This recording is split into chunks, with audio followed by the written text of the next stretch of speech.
हम अपने टीचर्स को भी बोल सकते हैं, आप भी नहीं डांटेंगे।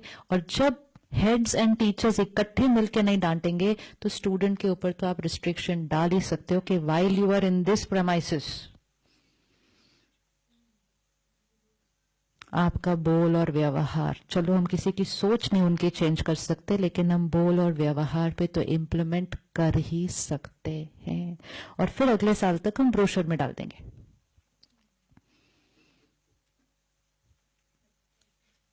Criteria for admission in this institute,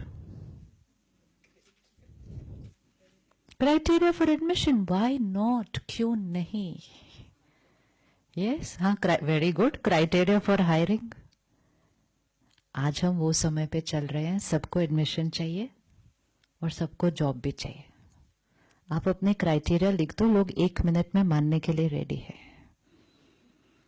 या पीपल वांट ना, मुझे चाहिए एडमिशन। अब मैं आपके पास आऊं, आप मुझे बोलेंगे अच्छा आपको एडमिशन चाहिए, लेकिन हमारा ये रूल है that while you are in this premises from 9 to 5, आपकी बात करने का तरीका और वॉल्यूम बस इतना ही है, यहां कोई किसी को डांट नहीं सकता। डांटा तो then these are the disciplinary action. तो before taking admission I will think about, धीरे धीरे धीरे पूरा कल्चर चेंज हो जाएगा। इट विल नॉट हैपन आज डिसाइड किया कल हो जाएगा, but then what are the steps that we are taking to reach there. और जब ये होगा और वो एनवायरनमेंट वो क्रिएट करेंगे, शुरू शुरू में उनको मुश्किल लगेगा, क्योंकि उनको आदत कौन सी पड़ गई है, हर चीज के लिए जोर से बोलो, डांट दो। The pollution that gets created because of anger is, एक जना डांटता है, दूसरा जना फियर में है, एक जना बुली कर रहा है, दूसरा फियर में है। What is the pollution, what is the environment vibration? Both are negative. तो एक जना बुली कर रहा है, दूसरे की सेल्फ रिस्पेक्ट डाउन हो रही है। What's in the air? And this is environment of studying. ये एनवायरनमेंट स्टडी का है।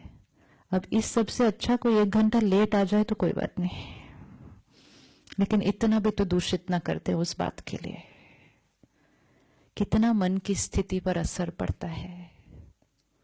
उसमें एंगर भी आया, फियर भी आया, लो सेल्फ एस्टीम भी आई, जेलसी भी आई, हेट्रेड भी आ गई किसी के लिए, आया ना ये सब कुछ। हर्ट भी आया, ह्यूमिलिएशन भी फील हुआ मुझे, एंड अब मैं पढ़ रही हूं। So is that the right frame of mind to study? It's completely opposite of what it should be. तो मैं आई थी कॉलेज में 50% बैटरी के साथ, वाइब्रेशन ऐसा मिला कि मैं 50 से 30 हो गई, ऊपर से किसी ने व्यवहार भी मेरे साथ ऐसा कर दिया कि 30 से मैं 20 हो गई। अब ये करने के बाद पढ़ो, अब पढ़ो। तो मेहनत ज्यादा करनी पड़ेगी। वही पढ़ाई, वही सिलेबस, 20% बैटरी पड़े और वही पढ़ाई, वही सिलेबस, 100% बैटरी पड़े। बताओ फर्क।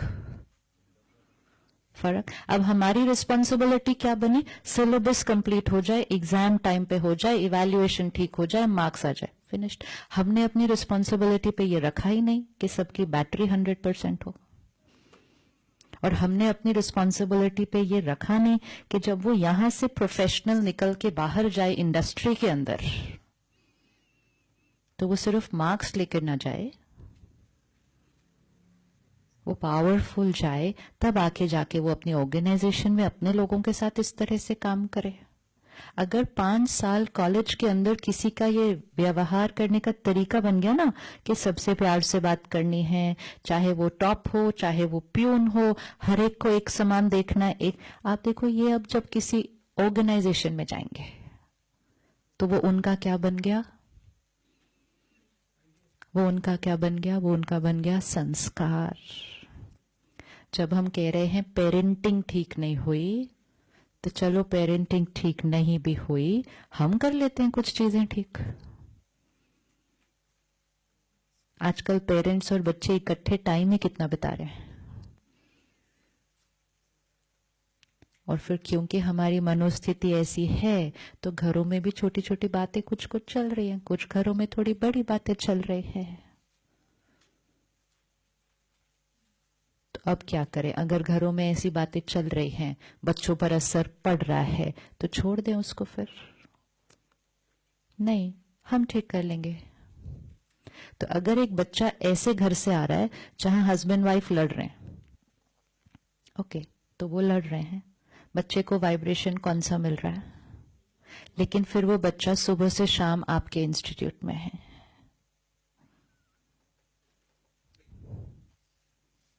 और अगर यहां उसको ऑपोजिट मिला,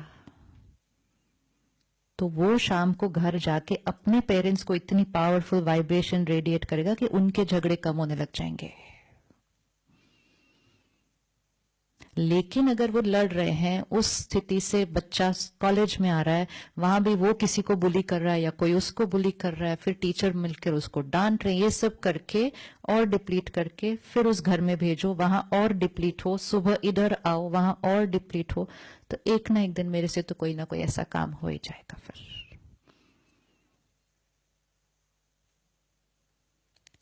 So we have crossed that limit where we could say it's difficult, काम नहीं होंगे, जैसे हवा के लिए we have crossed that index ना। अब अगर पहले कर लिया होता ठीक, पहले कर लिया होता ठीक, we wouldn't have reached here। चलो पहले नहीं किया, इस साल ही कर लें। अब अगर इस साल भी नहीं किया तो फिर अगले साल हम सब मास्क पहन के मिलेंगे ना एक दूसरे को, फॉर व्हाट इज, कहां तक जाएंगे फिर अभी आगे। और फिर भी नहीं किया तो फिर कहेंगे शहर ही छोड़ना पड़ेगा। Where do we keep taking it? Only because we don't come together, look for the solution, most important go and implement the solution. तो हम करें अपने अपने इंस्टीट्यूट में। विजन स्टेटमेंट तो इतनी अच्छी अच्छी लिखी होती है हर जगह।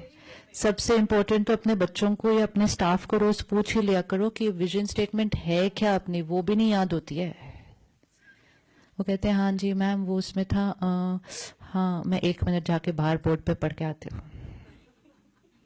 That's how it is. These are only statements which are there in our brochures and which are there on the plaque or the walls. That's all. Vision statement में तो बढ़िया से बढ़िया शब्द यूज होते हैं, सिंपल सिंपल बातें तो लिखी ही नहीं होती उसमें, तो बहुत प्रोफाउंड बातें लिखी होती है, बहुत profound. We will do this this, this is our purpose. अब छोटी छोटी बातें बताओ, हो सकता है डांटे बिना काम या नहीं हो सकता?